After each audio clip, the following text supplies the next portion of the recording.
Bueno, buenas tardes. ¿Cómo andan todos y todas? Espero que bien. Hoy vamos a introducirnos ya específicamente a meternos en cada museo y en cada arquitecto. Decíamos que este módulo, que se llama el proceso de diseño y el proceso creativo, en realidad tiene como objetivo, además de conocer la obra de arquitectura y conocer y seguir indagando sobre el tema museo, tiene también como objetivo es encontrar de alguna manera cómo estos arquitectos y estas arquitectas encaraban su labor de proyecto o encaraban en cierta manera la profesión, ¿no? Que es parte de un proceso, ¿no? Y ser conscientes que un proyecto, una forma arquitectónica, es producto de una sucesión de elementos que se van dando no de manera lineal, sino que se van dando, interviniendo un montón de factores, algunos manejados por el arquitecto y otros que son exteriores. Hace un rato Verónica eh, dio una charla sobre museos que se va a estar subida juntamente con esta charla, así que se las recomiendo porque, como decíamos recién, si bien el objetivo de este módulo es encontrar la manera que cada arquitecto proyectó, es importante también, paralelamente, entender el tema, ¿no? Entender el tema museo. En realidad, por eso nosotros elegimos un mismo tema para poder, a partir de un mismo tema, también poder entender cómo diferentes arquitectos y diferentes arquitectas en diferentes situaciones, en diferentes contextos, ¿no? Encaraban o veían el tema museo, y eso también nos va a dar un parámetro para poder entender la manera de proyectar. Eh, Habíamos también, simplemente por una idea de orden, de ir armando unos pares dialécticos, algunos por relación de cercanía y algunos otros por contraposición. Hoy íbamos a empezar con Le Corbusier, eh, con el Museo de Tokio. Nosotros, además, eh, hicimos una serie elegimos una serie de textos, ¿no? Por lo general algunos escritos por los mismos arquitectos, y en el caso de Le Corbusier estuvimos leyendo un texto muy lindo que es, ¿no?, la arquitectura pura creación del espíritu, que es un capítulo de ese libro que él escribe hacia el año 1925, 1929 también, que es donde hace la idea del Museo de Crecimiento Ilimitado. Y, y eso nos va a servir, juntamente con la idea de museo, para entender un poco el pensamiento y la manera de proyectar de Le Corbusier. Le Corbusier tenía como método de proyecto un método típicamente moderno, de tener una idea, un preconcepto, una idea teórica sobre los temas, sobre todos los temas de la arquitectura y los programas de la, de la modernidad o del mundo que se va a desarrollar. Y en el tema museo creo que es muy característico, porque el museo que nosotros estamos analizando, que es el Museo de Tokio, que se construye y lo proyecta Le Corbusier en el año 1959, ¿no? Es como una reelaboración de una idea teórica que él planteó en 1929, o sea que él tiene esa manera de proyectar, ¿no? Se imagina idealmente un edificio, ¿no? Piensa cómo debe ser el museo del futuro, el museo de crecimiento ilimitado que él le llamaba, y esa idea la va desarrollando a partir de tipologías, en este caso se inspira en un zigurat, que es como una especie de pirámide truncada, y, y es un edificio que él lo considera como indispensable en todos los centros urbanos que va proyectando. O sea, por ejemplo, proyecta a la izquierda, tenemos el centro para la reconstrucción de la ciudad de Santiago, y fíjense que a la izquierda él ya coloca su prototipo de Museo de Crecimiento Ilimitado, o en la derecha cuando proyecta el plan para Buenos Aires, ¿no? Entre los años 29 y año 37, y fíjense que ahí en el área de Puerto Madero, ¿no? A la izquierda, está colocado también el Museo de Crecimiento Ilimitado. O sea que es una manera de entender también el proyecto de arquitectura, o sea, generar de manera teórica una idea y tratar de formularla y luego, o sea, de acomodarla luego de acuerdo a los requerimientos. Con lo cual, cuando en el año 1959 el gobierno japonés no decide hacer un museo de arte occidental, y por una serie de situaciones que tuvieron que ver con la diplomacia, que tuvieron que ver con rehacer nuevas relaciones entre Francia y Japón, que se habían roto durante la Segunda Guerra, Le Corbusier ya tenía esa idea en la cabeza de lo que sería el museo, ¿no? Entonces, su idea de museo, que era la idea teórica de ese edificio de crecimiento ilimitado, ¿no? La idea de esa espiral, ¿no? Que arrancaba del centro y iba creciendo a medida que el museo iba generando más cantidad de elementos a exponer, ¿no? Más su idea teórica de la arquitectura, ¿no? Los pilotis, la separación entre la estructura y el cerramiento, el tema de la promenada arquitectónica, ¿no? Prácticamente el proyecto lo que después tiene que hacer es acomodarse, ¿no? A un sitio, ¿no? Entablar una relación con el parque, con el entorno que tiene que desarrollarse, y el proyecto se resuelve. En ese sentido me parece que empezar con Le Corbusier nos parecía muy interesante. Y nos parecía también interesante el tema que él plantea problemas que lo vamos a ver en los 5 museos que también vamos a analizar. Plantea, sin lugar a dudas, el tema del museo es resolver el tema del recorrido. Sin lugar a dudas, el tema del museo es resolver el tema de la luz cenital. Y sin lugar a dudas, el museo es establecer también la relación entre el visitante y la obra de arte.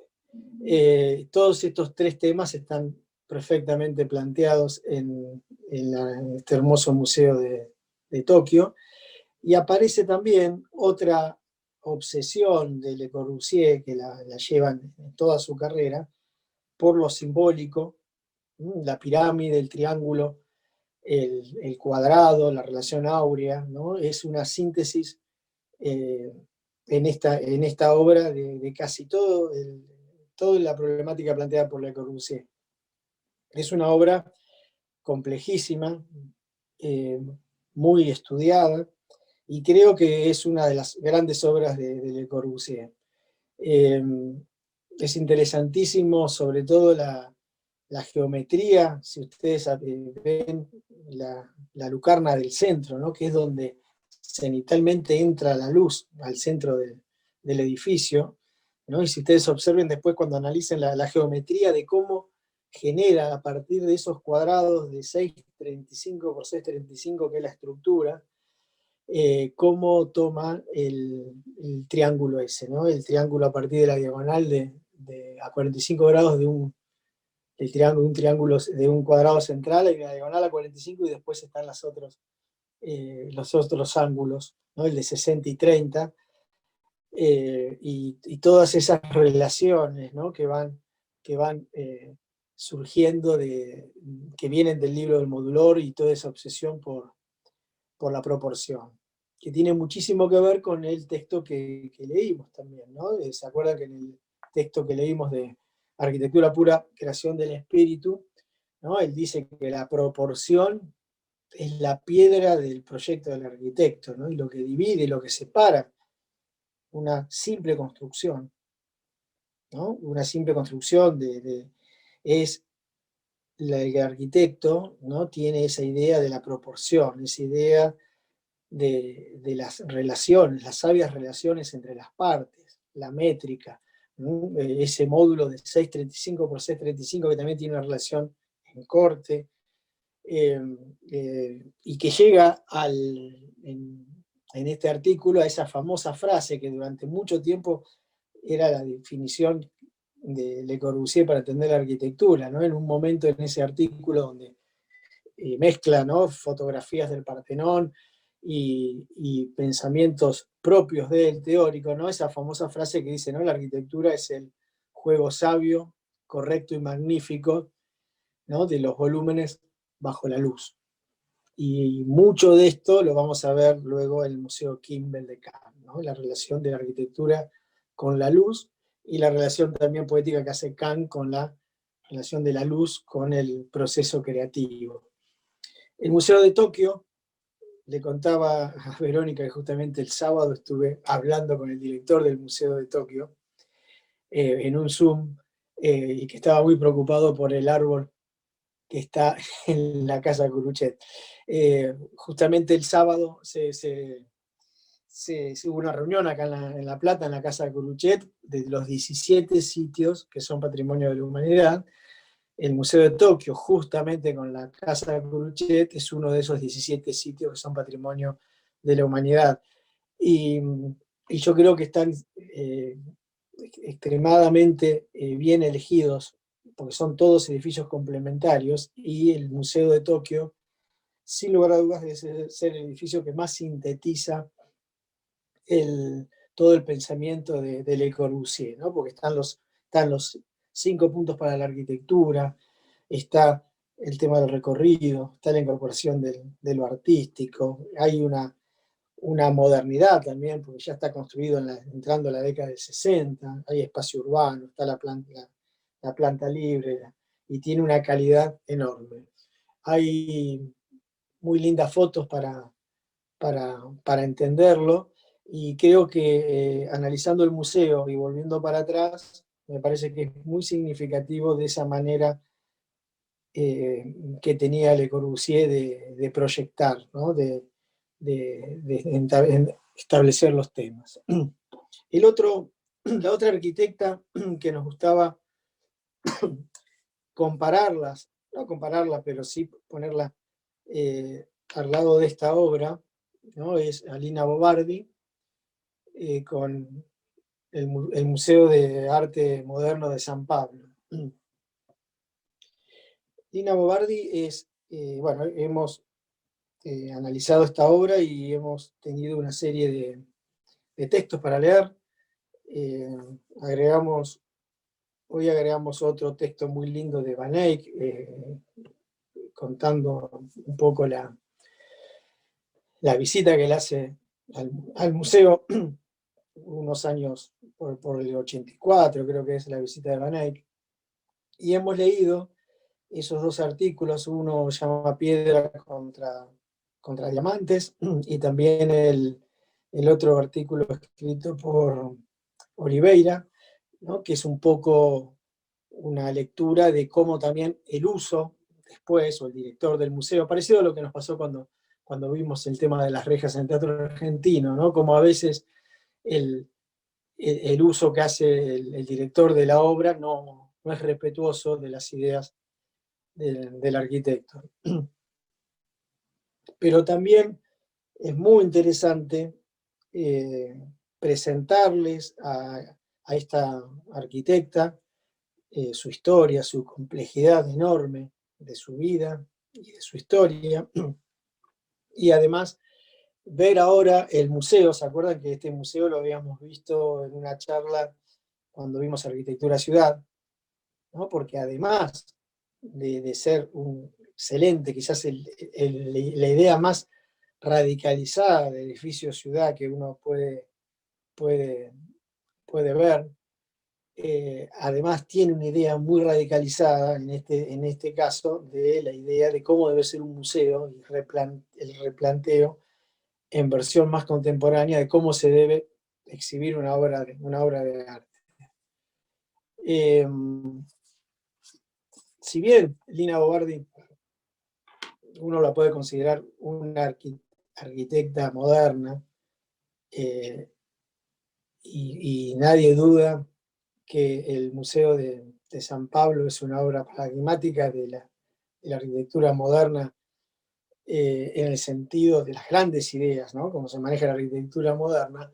En el fondo, cuando uno la va recorriendo y la va analizando, se va dando cuenta que hay muchísima de un tamiz más mezclado con la idea más popular, con la idea de un usuario más abierto, más esa gran influencia que tuvo lo popular del habitante de Brasil y la participación del usuario en la generación también de la obra y de la obra de arte y en la obra de arquitectura. Eh, es muy interesante leer los 3 artículos acerca de Lina Bobardi, donde el primero, ¿no? Piedras y Diamantes, es un texto de ella, nos cuenta prácticamente, es como una especie de biografía donde ella cuenta su historia, ¿no? Y que tiene muchísimo que ver esa idea de que cuando ella empieza a trabajar como arquitecta, ¿no? A los meses, cuando forma su estudio, las bombas le bombardean el estudio. O sea, ella estudió arquitectura y empezó a ejercer durante la guerra, y eso le genera también una fuerza en su manera de actuar, y uno no puede no entender la arquitectura de Lina Bobardi sin entender su historia, como cualquier eh, proceso creativo, ¿no? Uno cuando lee un músico, lee por qué un artista produce lo que produce, además de tener su sentido estético, su sentido de lo que entiende por el oficio, también tienen que entender su situación, contexto histórico, de dónde estudió, de dónde vino, qué empezó haciendo, y eso también la obra es esa gran síntesis de todas esas influencias. Sin lugar a dudas, el Museo de San Pablo de Arte Moderno, juntamente con el Centro Pompey, también en San Pablo, son las 2 obras más importantes y más paradigmáticas de Lina Bobardi. Pero me parece que me voy a detener acá, porque me parece que nosotros vimos el museo, desde el punto de vista urbano, desde el punto de vista arquitectónico, ¿no? Y desde ese punto de vista es claro, es una obra moderna, ¿no? Son los 4 pilares que dan esa gran edificio de 70 metros de luz, ¿no? Puesto a esos casi 7 metros de altura de la plaza, ese gran espacio que hace Lina Bobardi para la ciudad, esa plaza cubierta, para que el ciudadano penetrara en esa ciudad. Esto un poco había quedado de antemano, cuando ella se pone a proyectar. El ingeniero que había realizado la Avenida Paulista había donado ese terreno que era de él para hacer una obra de arquitectura, y había dicho el ingeniero: yo lo único que les pido que lo que hagan tiene que mantener la vista desde la avenida al cerro y al paisaje.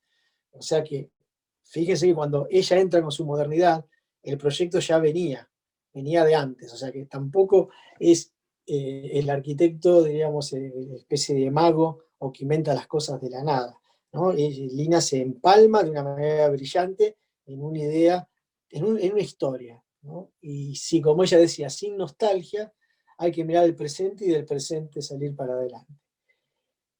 Pero lo que ella propone, además, ¿no? Es esa idea que ya la había manejado Marcel Duchamp. Ahí por ahí anda en ese dibujo, está los famosos cristales de Marcel Duchamp, y que ella propone, inspirado en Marcel Duchamp, seguramente, ¿no? El dadaísmo, eh, una nueva manera de relacionar al público con la obra de arte. Y, y genera esas especies de bloques de hormigón con un vidrio, en donde la obra está como suelta, flotando ¿no? En el espacio. Que también tiene que ver un poco con la imagen de a la izquierda es ella y es su diseño de los primeros muebles en su casa de vidrio, ¿no? Como si estuvieran flotando en el aire entre dos planos horizontales. Eh, y en cierta manera lo que decía Van Eyck, ¿no? Es como que Lina intenta volver a la obra al estado en que fue creada, porque la vuelve a exponer, no pegada a la pared, ¿no? Sino la vuelvo a poner en el caballete, que es donde fue, en el estado donde fue creada la obra. Esto también fue muy usado después por Eduardo Vigo, ¿no? Donde la participación del usuario, ¿no? Como el usuario se mete adentro de la obra, la puede recorrer, puede ver realmente el cuadro del lado de atrás, lo puede ver del costado, y además genera una relación que es muchísimo artistas contemporáneos, sobre todo en el siglo XXI, se estaba adelantando Lina a esa manera de exponer el arte, que cuando uno está mirando la obra no tiene la pared atrás, tiene a otra persona que está caminando, otra persona que lo mira a uno. Ese doble rol que es muy del arte contemporáneo, de la participación del usuario, es una novedad en el armado de esta gran sala de la sala principal del museo. Y esa manera de exponer la obra realmente es una manera muy interesante, muy participativa, que marca una característica y un sello personal en el museo. Tanto el artículo de Oliveira como el artículo de Van Eyck hablan de que a Lina actualmente le cambiaron este sistema y pusieron unas paredes de yeso, ¿no? Cambiándole totalmente el concepto original de donde ella pensó. Por eso las paredes del museo son de vidrio y la obra está suelta adentro, en donde uno puede ver la obra, puede girar la mirada y mirar hacia el paisaje, o puede levantar la mirada y ver a otra persona que viene caminando detrás de la obra, ¿no? Es enorme la reinterpretación que hace del arte contemporáneo y de una modernidad absoluta, porque si uno ahora entiende o recorre los nuevos museos o las nuevas maneras que los artistas están expresando, y como lo había dejado inicialmente planteado Marcel Duchamp con el dadaísmo, lo de Lina Bobardi es un adelanto enorme. Y bueno, y eso es un poco lo de la manera que uno tiene también de ir entendiendo la obra e ir siguiendo la obra en el tema del uso que hace el, tanto el que maneja, en el caso de los museos, la obra, como el que la visita. El otro arquitecto que nos interesaba muchísimo, ustedes, los que hayan cursado con nosotros Teoría 1, empezamos leyendo el texto Forma y Diseño, y este texto que traemos para acompañar al estudio del Museo Kimbell, ¿no? En cierta manera es una continuidad de Forma y Diseño. Son una serie es un texto más largo que tiene como titulamos Los Inicios, que está dividido en 6 partes. Y bueno, yo creo que en este texto, que es difícil de leer, que tiene múltiples interpretaciones, ¿no? Está adrede puesto de esa manera, pero me parece que uno de los puntos que nos gustaba rescatar de este texto, ¿no? Es, a ver, yo lo tenía por acá escrito, uno de los puntos de Amo los Inicios, ¿no?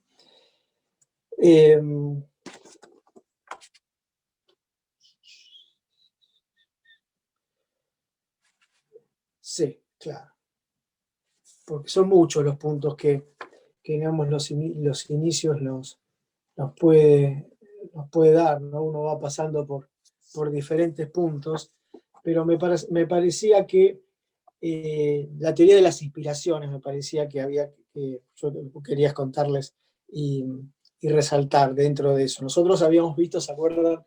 El año pasado con lo mensurable y lo conmensurable, ¿no? En forma y diseño, ¿no? El tema de que la forma era la idea general que tengo sobre un tema, y el diseño, ¿no? Es un, ya es un proyecto determinado, con una tecnología determinada específicamente, en un sitio, ¿no? Esa diferencia que vimos cuando veíamos entre lo conmensurable y lo inconmensurable. Pero dentro de este artículo, dentro de un montón de cosas que va diciendo y a propósito las va mezclando, y que es difícil encontrar el orden, pero a la larga tiene un gran orden esta serie de estos 6 puntos que él va, va tomando. Pero hay un texto, hay una parte, un concepto muy, muy interesante que lo toma Norbert Schulz en un libro muy, muy hermoso que se llama Idea e Imagen,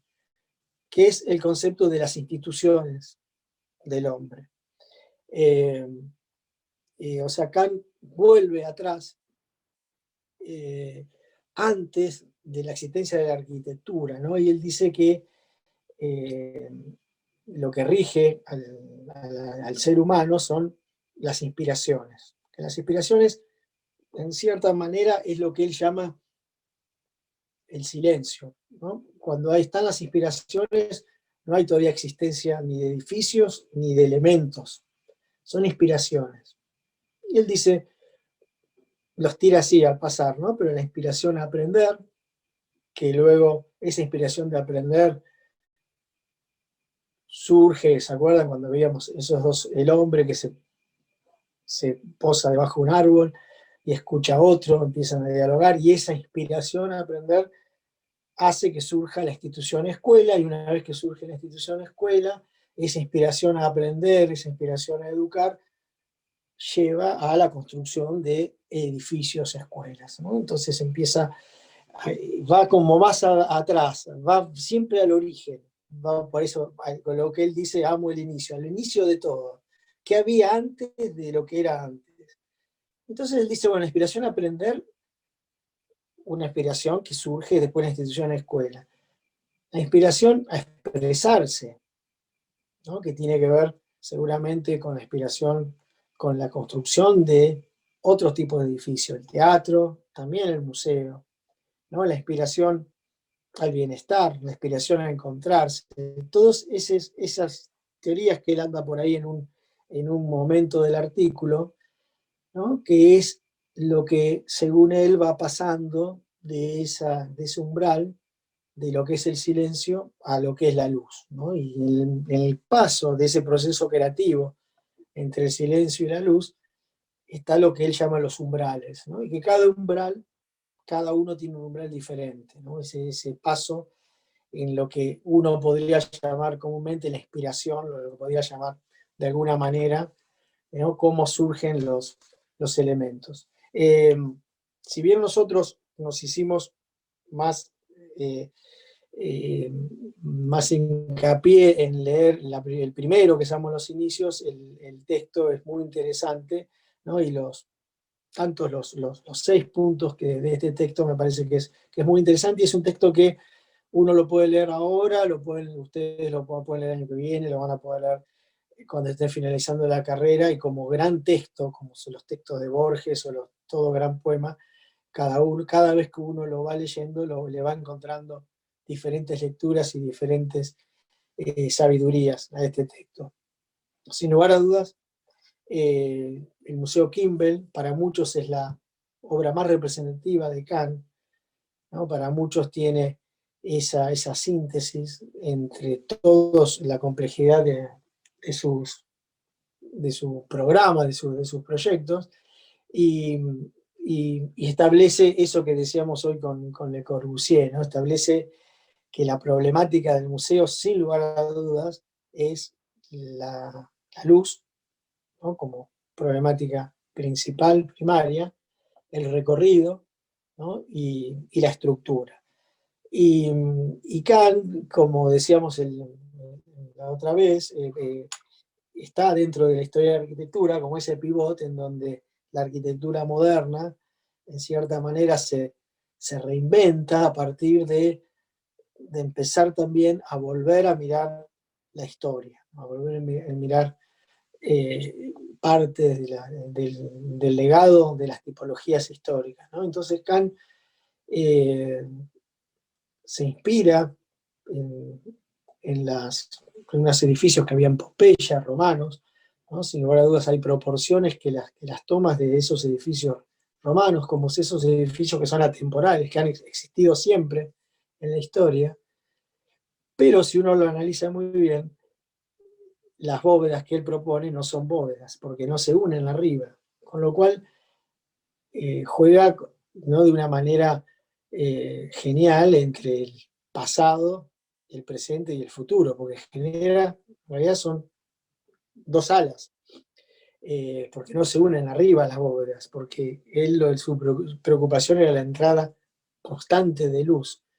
Entonces en realidad son dos bóvedas, en realidad son falsas bóvedas que se, se establecen como si fueran dos vigas de grandes luz longitudinales, ¿no? Que generan un edificio que parece sencillo, pero tiene una complejidad estructural y funcional enorme, ¿no? O sea, cómo logra esa entrada corrida de luz, ¿no? Imagínense lo que pasaría una bóveda romana o una bóveda estructural, donde es el punto, la clave, el arco, es el punto que yo no puedo tocar en una bóveda porque se me caería, ¿no? Entonces, justamente, lo que él logra, ¿no?, es ese gran artefacto luminoso, que es el que le genera esa continuidad lumínica en los planos donde se expone la obra. Entonces, ¿cómo logra, ¿no?, una sistematización, un edificio que de baja altura, por todo lo que tenía que establecerse con el entorno, ¿no?, desde el punto de vista de ciudad, y cómo logra al mismo tiempo, ¿no?, una modernidad enorme, ¿no?, una complejidad que solamente se descubre cuando uno entra a la obra. Ahora, nosotros estas tres obras que contamos recién también son excelentes obras de arquitectura ciudad, o sea, uno también las podría analizar desde el punto de vista, desde lo urbano, ¿no? Las tres obras que estamos hablando tienen todos los elementos que habíamos visto de arquitectura ciudad. Y en cierta manera, también, cuando por ejemplo vimos la obra de Lina Bobardi, también podríamos entenderlas como obras de participación del, del usuario, ¿no?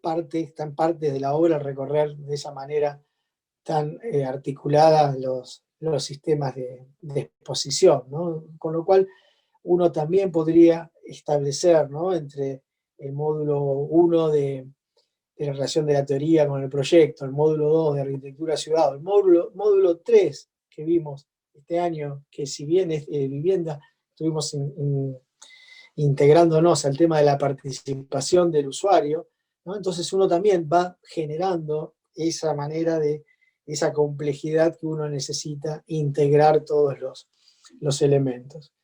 Y cuando trajimos a, a la arquitecta iraní, Zaha Hadid, ¿no?, y la pusimos con Kant, en cierta manera vamos a ver que hay puntos también en común, ¿no?, por más que las obras son tan diferentes y nos están expresando una aparente, ¿no?, diferencia de forma. Zaha Hadid nace en los años 50. O sea, y esta obra que nosotros vamos a analizar es una obra de principio del siglo XXI, ¿no? La obra que vimos de Louis Kahn es de fines de la década del 60. Es muy interesante ver la manera que Zaha Hadid establece, ¿no?, una especie de repertorio formal muy, muy, muy personal y que uno puede entender, ¿no?, a partir de unos ciertos impulsos, unas ciertas tensiones ¿no? Que pueden ser expresadas a partir de trazos, o pueden ser generadas a partir de, diríamos, de lo que en ese momento uno podría llamar expresionismo abstracto, ¿no? O el action painting, en donde el trazo de la mano, la actitud del cuerpo genera ciertas tensiones, ¿no? Que luego después eso se provoca y se pasa a un sistema de computadora para poder darle una geometría, pero en cierta manera tiene muchísimo de expresionismo. No es nuevo esto, sin lugar a dudas. Cuando el movimiento moderno, cuando nació, había dos corrientes muy fuertes, por un lado los racionalistas y por otro lado los expresionistas, ¿no? Por ejemplo, si uno analiza un Hans Scharum o un Mendelssohn, vamos a ver que paralelamente a la obra de Mies van der Rohe, a la obra de Walter Gropius, estaban estos edificios también de los expresionistas, que tienen mucho que ver con el impulso o con la fuerza, ¿no? Que uno puede comparar, ¿no? con la expansión de un elemento que se repite en horizontal o estrías, o uno puede pensar que son líneas de estrías de los músculos que se mueven de una manera y que se interrelacionan las unas con otros. También lo puede pensar como autopistas, ¿no? De sistemas circulatorios o cables, ¿no? Que llevan electricidad. O sea, hay toda una idea pero hay todo un contenido formal nuevo y una idea de una nueva geometría, no euclidiana, una geometría que tiene que ver con las tensiones, que tiene que ver con el movimiento. Justamente hablando de la geometría, de la extensión, del impulso que Zaha Hadid le da a toda su arquitectura, ¿no? De esa idea de expansión en horizontal de los elementos y de la repetición. También decíamos que este edificio, sin lugar a dudas, lo podríamos haber contado en el módulo de arquitectura ciudad, porque tiene un compromiso enorme con lo urbano. Cuando ustedes lo busquen, y les recomiendo entrar al Google Earth para verlo cómo está implantado en el norte de Roma, y cómo genera una conexión peatonal, ¿no? De todo este sistema, toda esa tensión que genera para, a través de una diagonal, conectar el museo con el puente y con el Tíber, y con el río. Me parece que tiene una potencia enorme esa direccionalidad, y que no son arbitrarias, ¿no? Hay una idea de recorrido y una idea de, de tensión y de interrelación de las partes. Eh, Acá hay una serie de fotos que sacó también Verónica en su visita. Ahí puse algunas, y también hay fotos que creo que también son de María Laura Ibáñez. Y, y sin lugar a dudas, el museo tiene un poco la lección de la arquitectura ciudad, sin lugar a dudas, está entendido del entorno, esa tensión que genera, como que a través del museo conecto un barrio de Roma con el río.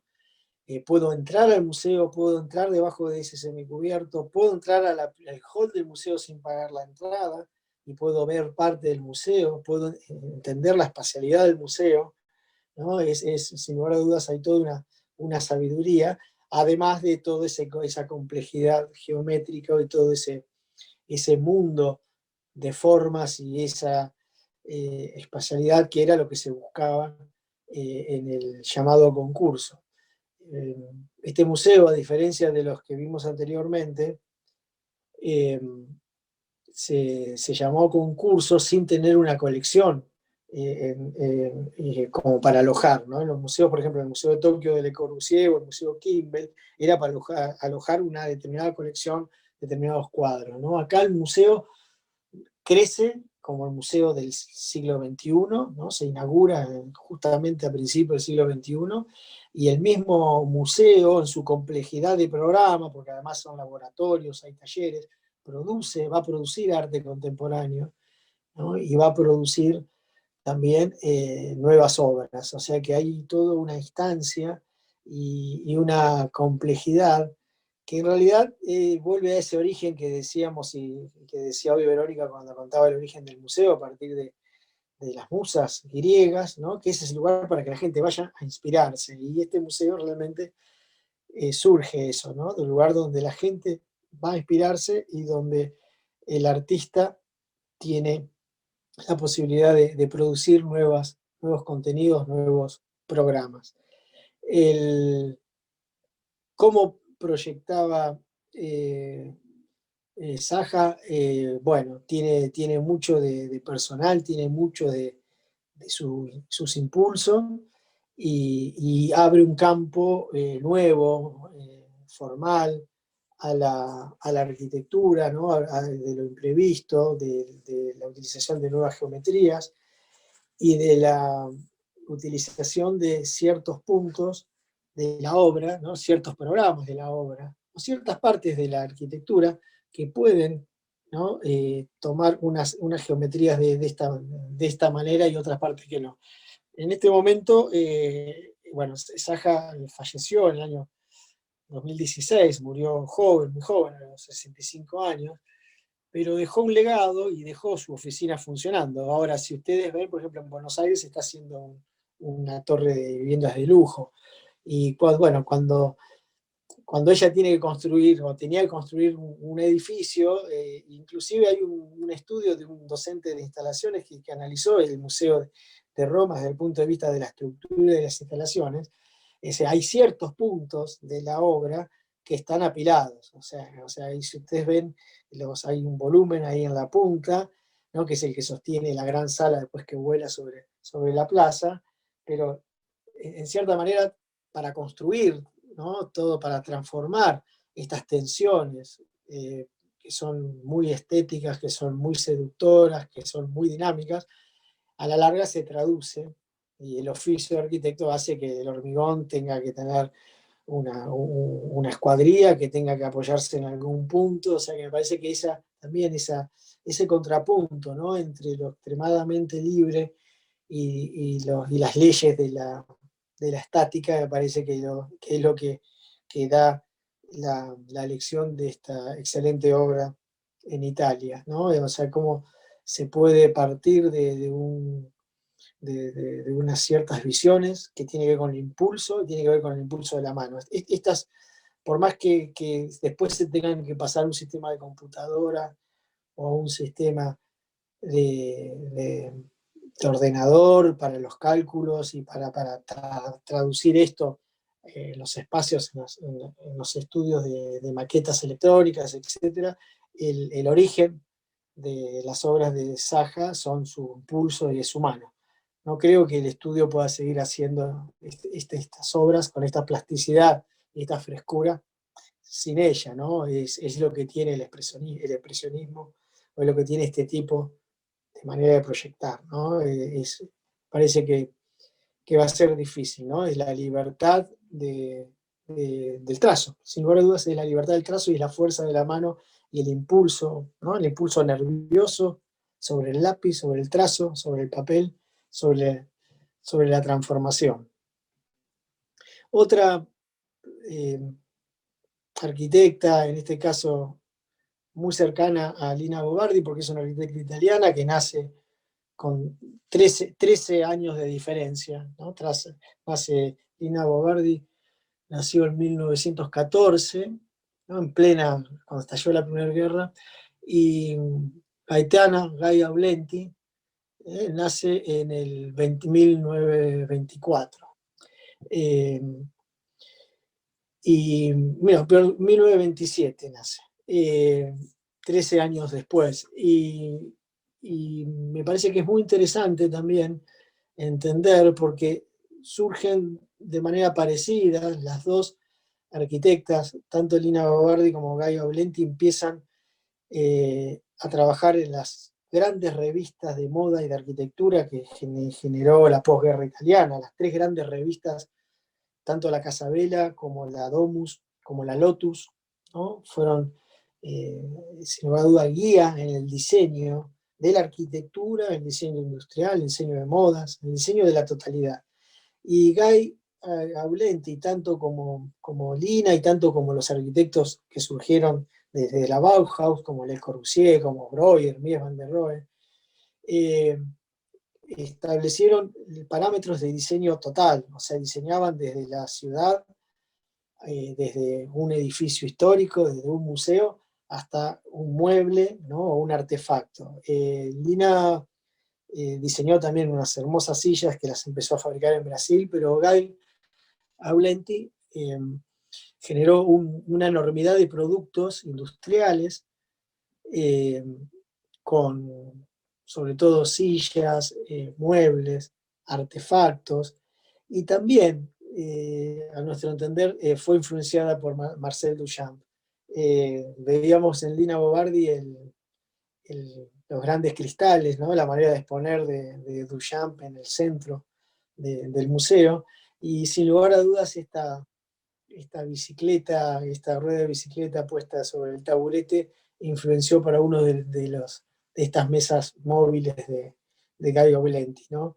Y la influencia del objeto, ¿no? Como obra de arte, ¿no? Como obra de utilidad al mismo tiempo y como elemento de obra de arte para producirlo en serie y para acercarlo a la totalidad de la complejidad de la vida moderna.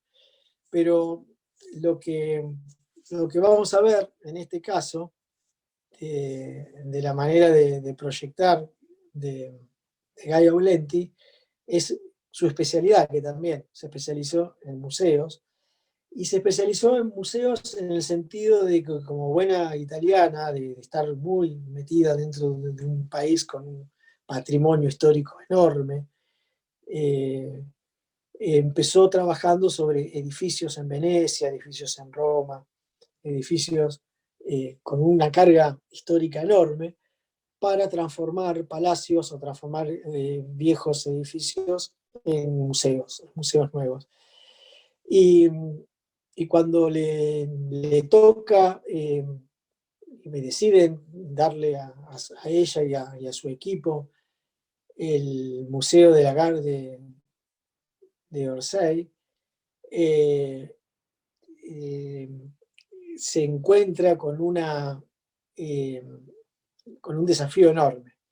La Gare de Orsay, ¿no? Era igual que el pasaje de Dardo Rocha cuando lo vimos nosotros, ¿no? Era una antigua estación, ¿no? Museo y hotel de lujo, ¿no? Que se construyó especialmente para la Expo Internacional de París de 1900.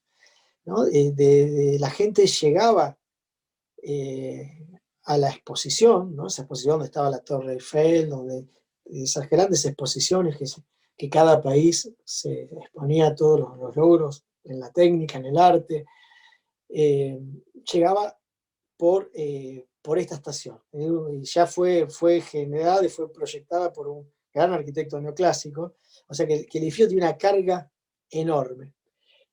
Y el edificio tenía una estructura metálica, ¿no? Al estilo, al fin del siglo XIX, ¿no? Una estructura metálica hermosa, interior, y está rodeado por fuera de piedra calcárea, ¿no? O sea, como un edificio adentro de otro. La estructura exterior, ¿no? Muy ecléctica, muy al estilo de neoclásica, debería estar en relación al Museo del Louvre, ¿no? El museo de las obras neoclásicas del resto de París. Y a Lina Bo Bardi le tiene el gran desafío, ¿no? de transformar los andenes del tren en un museo para alojar, digamos, obras muy valiosas de la pintura francesa del siglo XIX y principio del siglo XX, ¿no?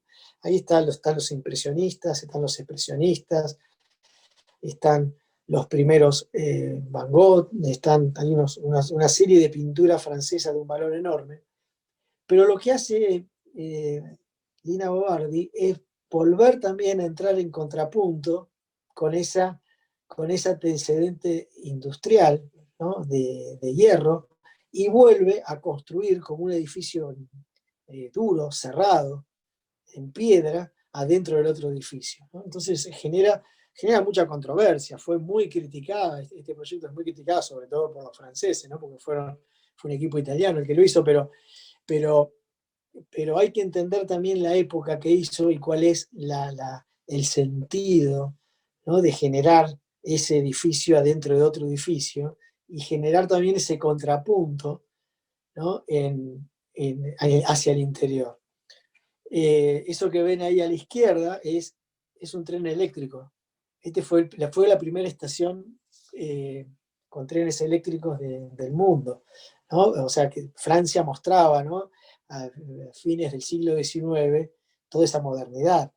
El tren eléctrico, la electricidad llevada a la estación, pero en cierta manera la pintura que está dentro, que está expuesta, tiene que ver con esa idea también de mantener la historia, de mantener el contacto con esa idea. Bueno, es muy, muy interesante cómo plantea esto. En el texto que analizamos hay un corte, muy interesante el corte que hace Guy Aulenti para entender ese edificio que está haciendo adentro del otro edificio y cómo además ese edificio mantiene la espacialidad original de la estación. Eh, Su arquitectura es muy versátil, es muy libre. Creo que es la imagen del estudio de ella.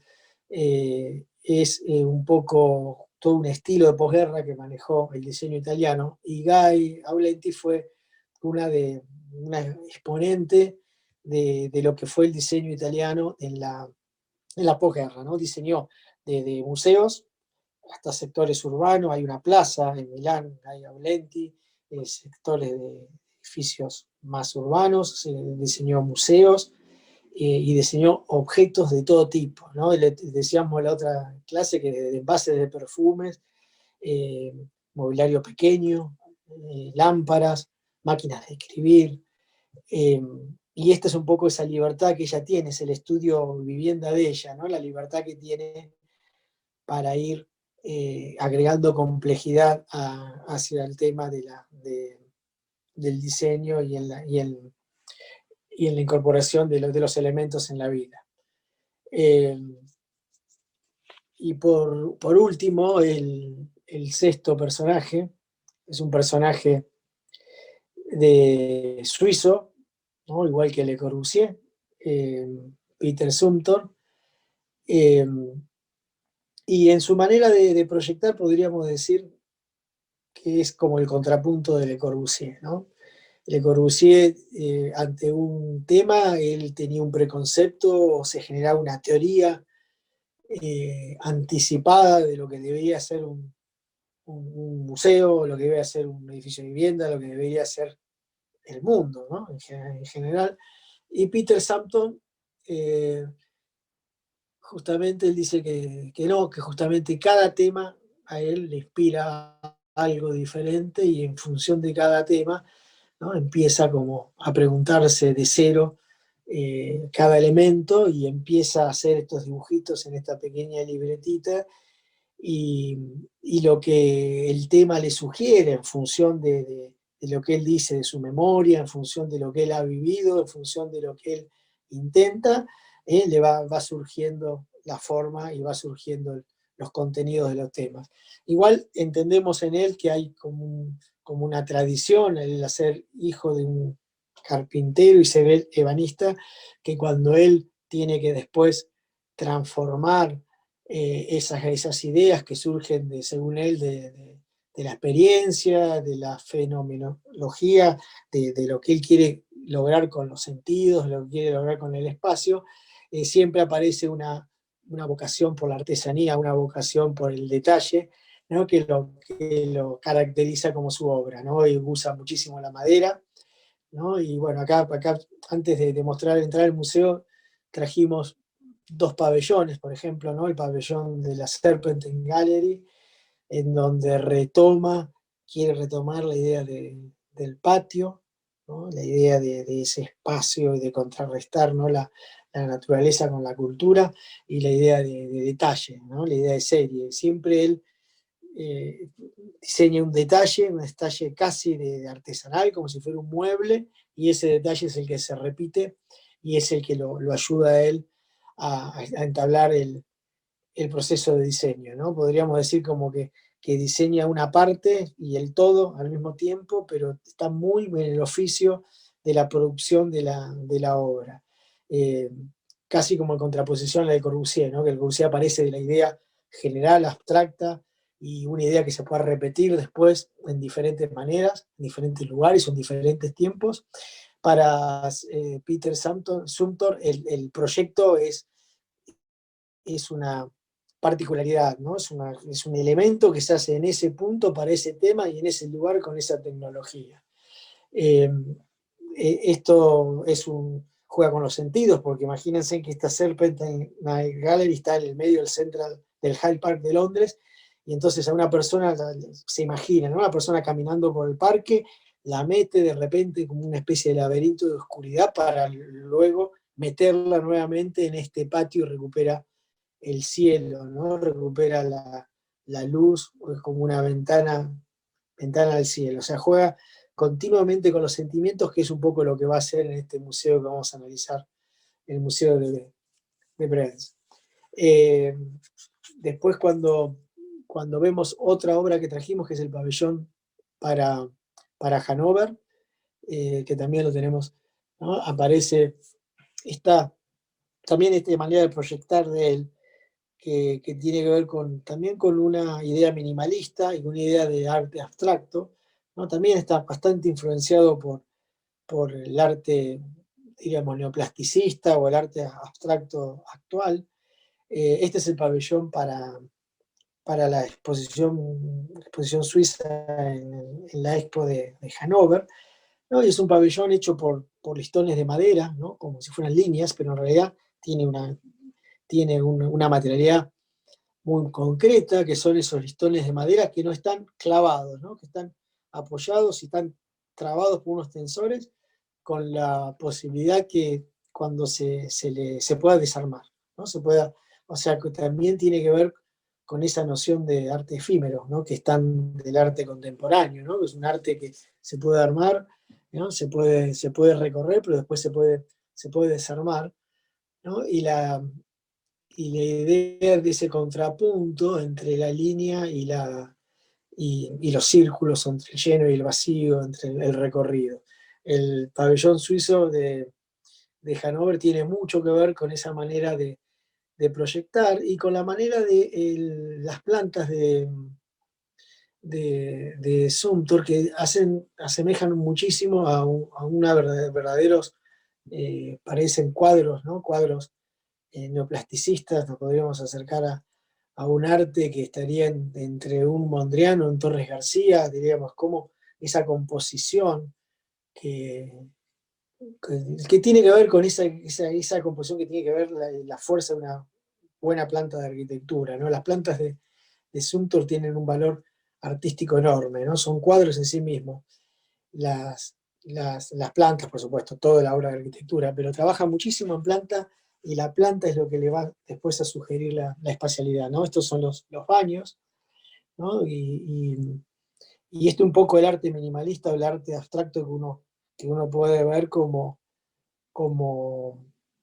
progreso lineal y progreso lógico de lo que nos enseñó Mondrian o nos enseñó Miró, ¿no? A principio del arte. Uno podría decir que Peter Zumthor es un continuador, tiene una continuación entre lo moderno, pero es sin lugar a duda lo contemporáneo, ¿no? Es como dice Fabrizio Topetti, ¿no? Lo contemporáneo incluye lo moderno, ¿no? Sin lugar a duda es un arquitecto contemporáneo, pero con la inclusión total de esa idea moderna de composición, de elementos sueltos, que a la larga terminan componiendo una obra muy compleja. Este edificio lo podríamos haber usado tranquilamente, como decíamos hoy, en nuestro módulo Arquitectura Ciudad, ¿no? Porque está pensado desde ese punto de vista y está pensado también desde cómo forzar a veces el programa o romper las pautas del programa en función también del sitio y en función de la ciudad.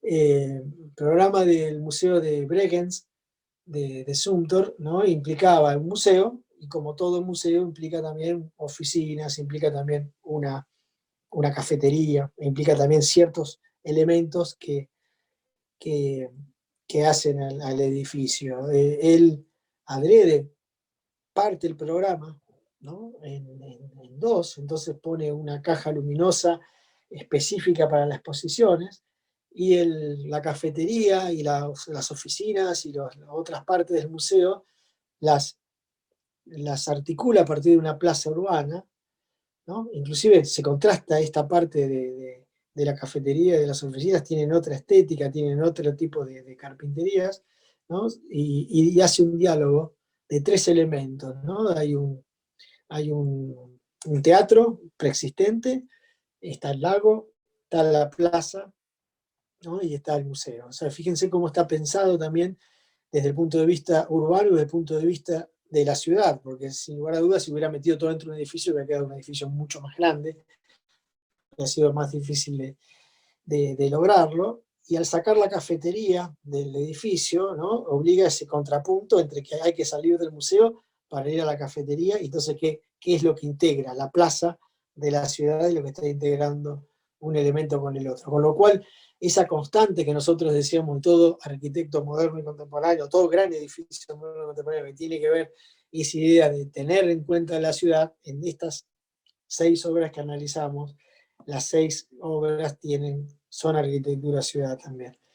Pero veíamos esta enorme capacidad, esta enorme sabiduría de, de Peter Sumter, ¿no? Porque uno puede ver, cuando uno analiza esta obra, tiene muchísimo del neoplasticismo, tiene muchísimo del pabellón de Barcelona, ¿no? Cómo articula los planos estos que a él le sirven, en este caso le sirven de estructura, y también le sirve para apoyar después las obras de arte, pero también le sirve la idea de Le Corbusier, ¿no? Cuando Le Corbusier separa, ¿no? En los 3 puntos, en los 5 puntos de arquitectura, separa, ¿no? La estructura de los 2 cerramientos, ¿no? Le Corbusier pone la estructura adentro, pone el vidrio y pone después el brisolé. Bueno, él también toma de Le Corbusier, toma esa idea de las 3 capas, ¿no? La estructural, que en esos 3 planos de hormigón logra sostener este sagrado losa. Al mismo tiempo esos planos le sirven para exponer las obras. Un segundo piel, que es la piel que cierra, que es la piel de vidrio, que es la que genera la separación del edificio con la ciudad, y una tercer piel, que es una especie de brisolei, pero en lugar de ser de hormigón, como usa Le Corbusier, es de vidrio, que deja pasar el aire, y que es lo que genera esa especie de luminosidad y de protección de la primer piel, ¿no? Es interesantísimo, y luego vuelve a tomar la lección de Kant también, de cómo maneja la luz. Entiende que el museo también tiene que ver la luz, y en cierta manera repite ese mismo texto de Kant, en donde Kant separa estructura de la luz y dice que, bueno, donde hay estructura no hay luz. La luz atraviesa a través de la estructura. Bueno, aparecen un montón de citas y un montón de interrelaciones entre una obra de, de un proyecto muy, muy interesante y un proyecto con mucha síntesis, pero al mismo tiempo que expone un sinnúmero de complejidades. Está el tema del recorrido, está el tema de la luz, y tiene que haber también otro tema, que es cómo se expone hoy una obra de arte, ¿no? Y sin lugar a dudas está la manera que se expone el arte contemporáneo. Está entendido que, que hoy el arte contemporáneo se expone de alguna manera sobre una pared, pero como nos había sugerido Yalina Bobardi, ¿no? El arte contemporáneo necesita también de otros soportes, ¿no? Necesita también de poder recorrerse alrededor de él, ¿no? Entonces por eso que aparece esta idea de esta gran sala, estas 4 salas, ¿no? Que se van superponiendo una arriba de otro, y las diferentes posibilidades que el artista tiene de expresarse, ¿no? y de romper esa relación de objeto y sujeto, ¿no? Entonces el artista empieza a recorrer alrededor de la obra, ya es partícipe de la obra, ¿no? Cuando en este caso, bueno, en este caso, cuando se está observando este tipo de obras, el espectador se ve él, ve el otro espectador que está viendo, se van viendo, se generan unas miradas entrecruzadas, que es un poco lo que el artista que propone este tipo de exposiciones propone, con lo cual también está, en cierta manera, con esta arquitectura, entendiendo los cambios que el arte contemporáneo propone para poder, en cierta manera, contar el mundo de otra manera, cómo se va acomodando. Y acá tenemos también, es una especie de recorrido que arma el mismo arquitecto, ¿no? A partir de armar una especie de biblioteca, ¿no? Y un recorrido con libros, ¿no? Y le están haciendo un reportaje, ¿no? De las múltiples variantes que cada una de estas salas puede tomar. Y fíjese qué diferente es también a la idea que habíamos visto de Le Corbusier, ¿no? Del Museo de Crecimiento Ilimitado, donde en cierta manera había una sola manera de entender la manera de exponer.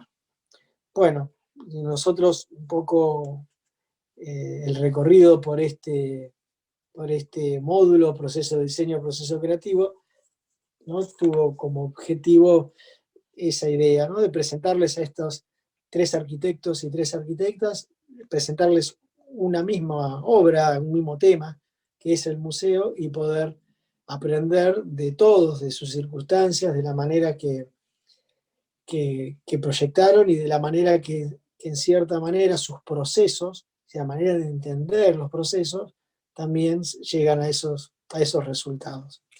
Bueno, eh, por, por hoy nada más, y bueno, hoy a la tarde los invito a seguir profundizando en estas 6 interesantes obras y en estas 6 interesantes arquitectos y arquitectas. Bueno, hasta el martes que viene. Nos vemos. Chao.